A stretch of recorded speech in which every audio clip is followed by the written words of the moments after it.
newankubadde ebifo mwatendekerwa tebiwa maanyi. Omukubi w'ebikonde Fazil Juma Kaggwa agamba waakulwana obutaweera okulaba ng'atuuka ku ddaala lya waggulu mu bikonde by'ensi yonna ebya IBA.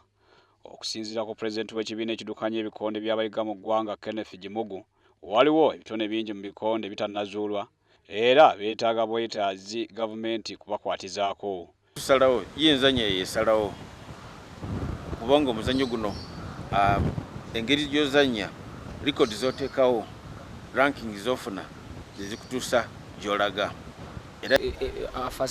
Training facilities zaabwe ziri nnungi nnyo, gym ziri nnungi nnyo ne rings zaabwe ze bakolera mu training byonna birungi nnyo okusingako ku bya wano tulina resources naye nga nkadde biki naye wali eri otraininga bulungi training camps zaabwe ziri nnungi nnyo okusingako ezaffe ezawano. Gimugu agasseeko nti Uganda okukiika mu mpaka eziri ku ddaala ly'ensi yonna bw'ogeraganya n'amawanga ga Africa amalala erina ebitone bingi. Ensi endala tezirinayo wadde n'omu awo we tutuuse ate nga tutuuseewo mu buvubi obw'ekitalo kubanga gavumenti tetuwaako wadde support n'akatono.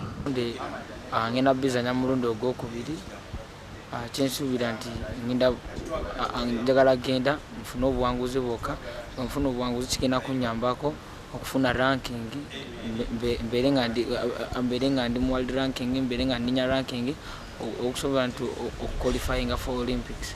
Ye Kaggwa agamba guno gwe mukisa gw'alina okukakasa ensi yonna kyalinawo oluvannyuma lw'okuwangula omulundi gwe ogwasoose bwe yalwanye ne munnansi wa Argentina Redalo Black omwezi oguwedde.